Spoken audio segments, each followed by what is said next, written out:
Muy buenas tardes a todos. Soy Carlos Riera Kinkel y hoy quiero hablarles sobre el neuroliderazgo.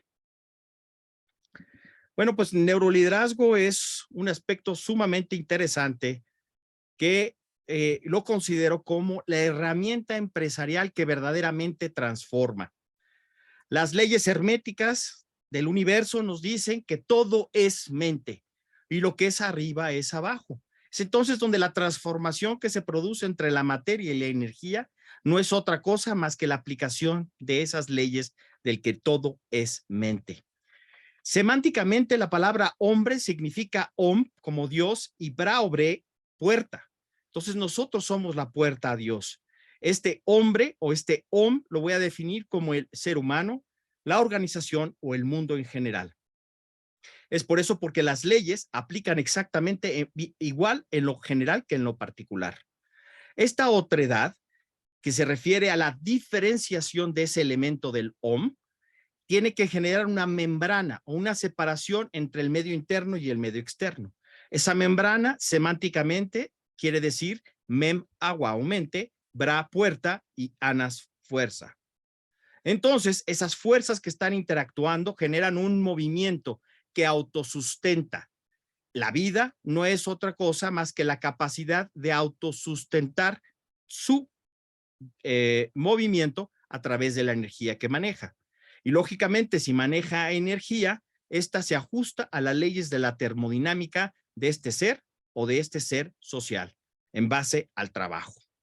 Entonces tenemos que tener un autodiagnóstico y este nivel de condición de este proceso que llamamos vida no es otra cosa más que un proceso cíclico.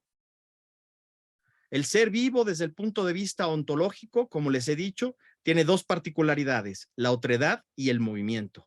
La otredad la sustenta el autodiagnóstico y la cognición, que separa y hace crecer entre conciencia sin S a conciencia con S. Y desde el punto de vista de autosustentarlo, se da en el movimiento que se logra en base a la parte deontológica, la parte del deber ser.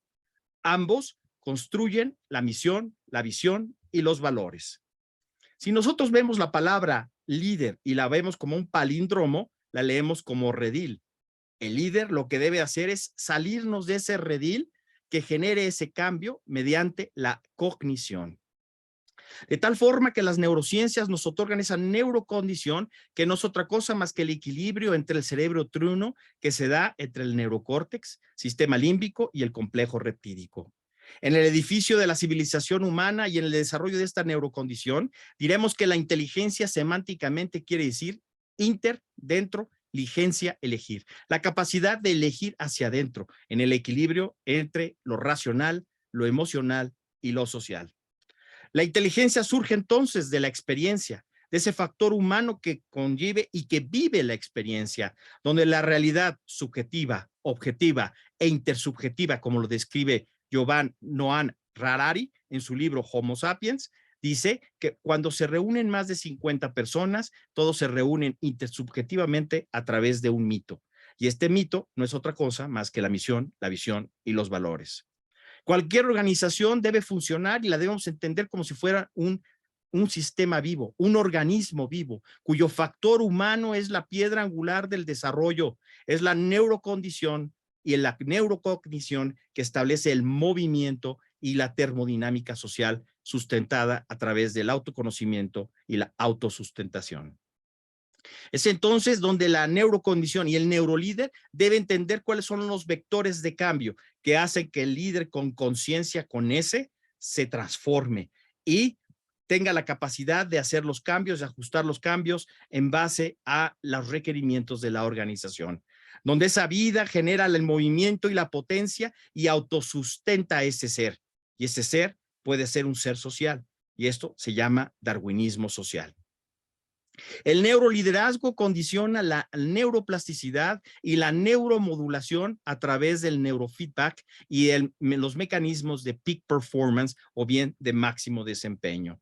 Pero la organización debe tener la capacidad y la madurez de conocer en qué etapa de su proceso cognitivo se encuentra.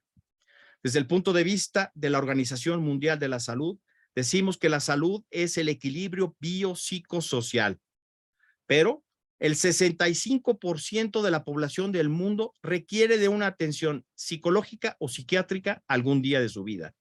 ¿Por qué no utilizar al mentoring y utilizar al coaching como elementos para hacer que se mantenga el equilibrio emocional y, por supuesto, el equilibrio de salud mental de una organización?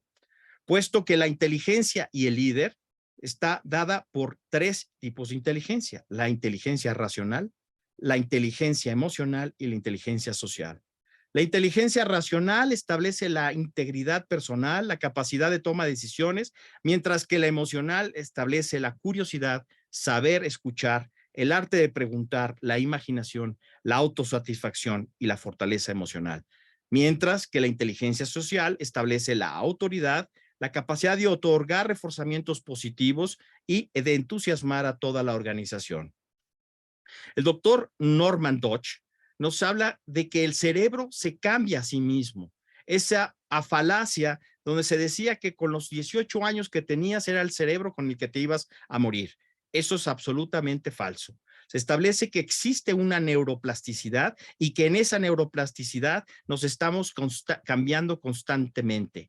El profesor Mitch Tyler, a través de la utilización de unas prótesis visuales, permitió a un hombre ciego por completo hacer el modelado visual y por medios electrónicos que se conectan en la boca del paciente, le permite a través de la vibración entender y tratar de comprender los estímulos que le está llegando a través de la cámara.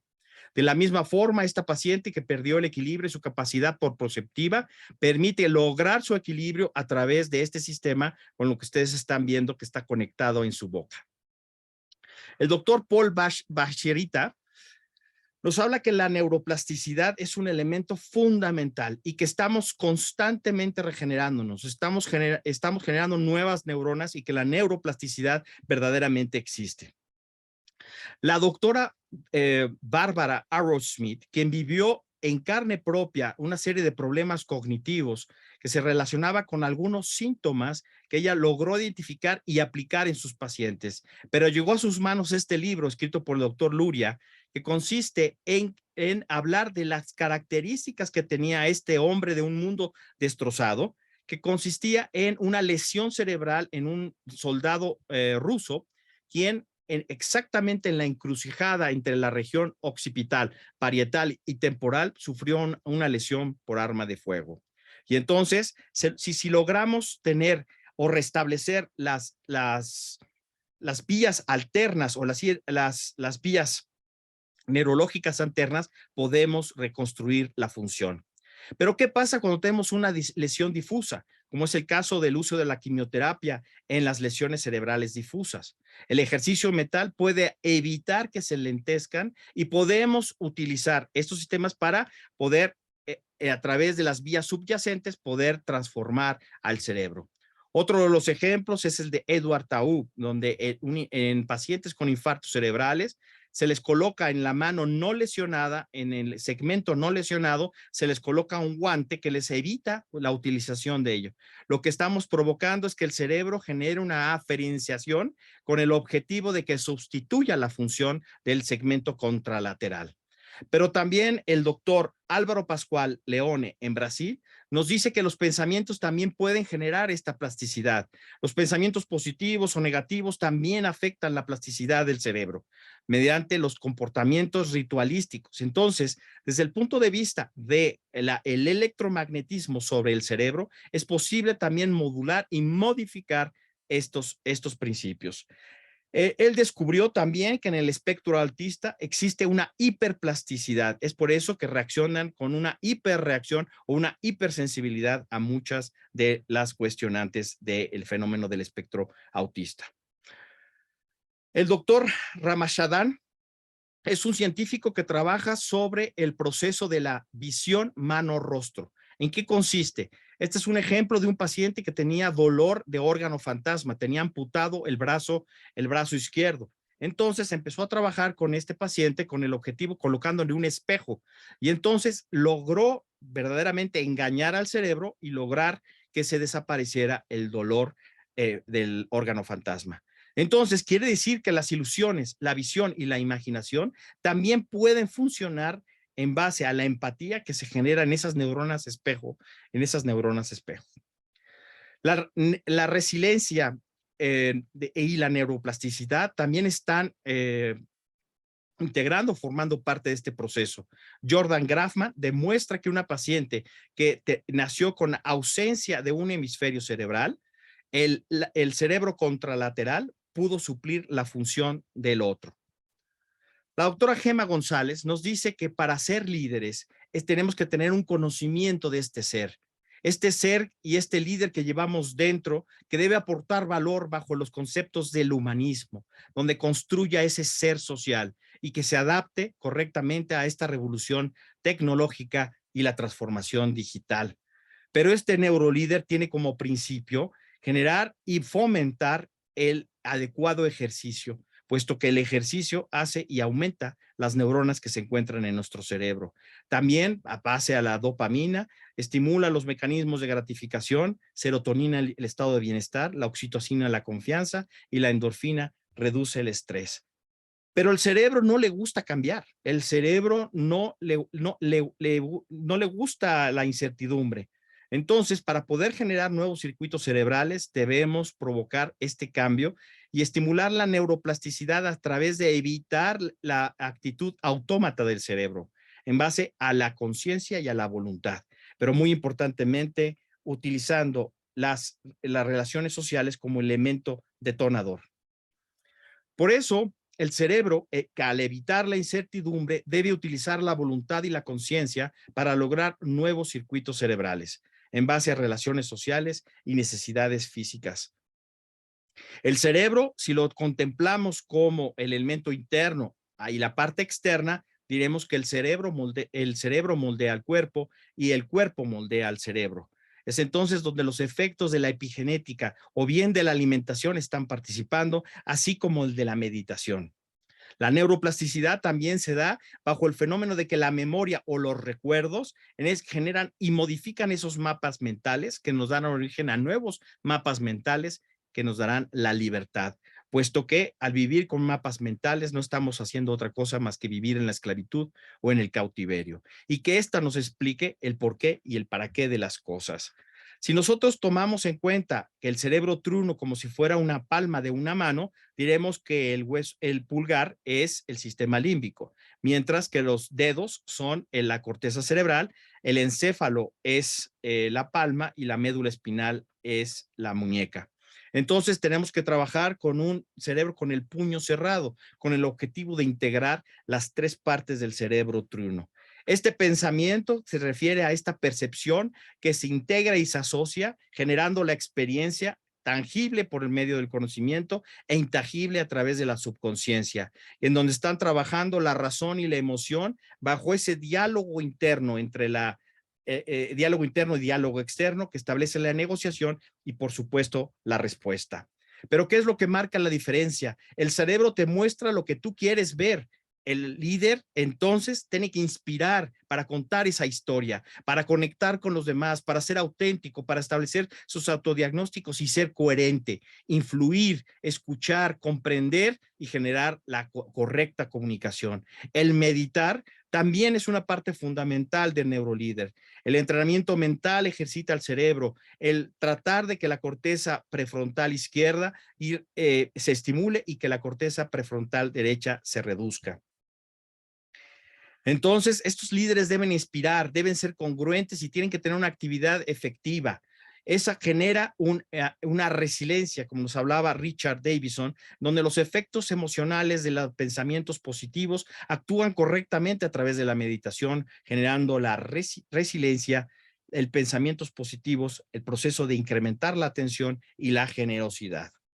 El neuroliderazgo, entonces, es la capacidad de aplicar los avances de las neurociencias al mundo de las organizaciones, fomentando la creatividad, preparándonos a esta era digital, libres, saludables, con una capacidad de cultura colaborativa, basados en la diversidad y en la capacidad de adaptarnos a los cambios para poder convencer, para hacer que las organizaciones verdaderamente se transformen, generando esa conciencia colectiva o inteligencia colectiva que diría Carl Jung, que inspiren, que creen o que recreen. Entonces, el profesor Néstor Preidot nos dice que los mecanismos cognitivos y emocionales en los equipos de trabajo son muy importantes para la toma de las decisiones, pero estos se basan en el ejercicio del autocontrol, del autoliderazgo emocional, de la actitud positiva, de reducir la incertidumbre y fomentar la creatividad, la concentración, la motivación, optimizando el desempeño mediante el desarrollo de capacidades ejecutivas. Entonces, ese condicionamiento emocional altera las funciones mentales ejecutivas, reduce nuestro estrés, aumenta nuestras capacidades funcionales y, por supuesto, nuestras capacidades cognitivas. El estrés nos limita. Debemos autorregular la emoción para poder, en base a esa gimnasia mental, hacer que la emoción coparticipe de ese proceso neurocognitivo, haciéndolo más rápido. El conocimiento de las neurociencias facilita el neuroliderazgo, manteniendo un equilibrio entre la actividad proactiva del cerebro o hemisferio derecho y de la parte lógico-matemática del hemisferio izquierdo. Nosotros, y nuestra capacidad de influir como líderes, debe estar en estudiar las características de nuestro interlocutor para hacer que este receptor se autolidere bajo el objetivo de la organización mediante las técnicas de comunicación del neurolíder, que es te pido, te ofrezco y me comprometo. Y termino mi intervención al decirles que el neuroliderazgo es la potencia animada por el proceso mental, correlacionado con las neurociencias, que autosustentan el movimiento del ser o del ser social, en equilibrio de las inteligencias del cerebro triuno, cuya concreción se da en los 3 pasos del proceso evolutivo: la transformación psicológica, la transformación funcional, culminando en el sentido de trascendencia del ser y organización. Muchísimas gracias.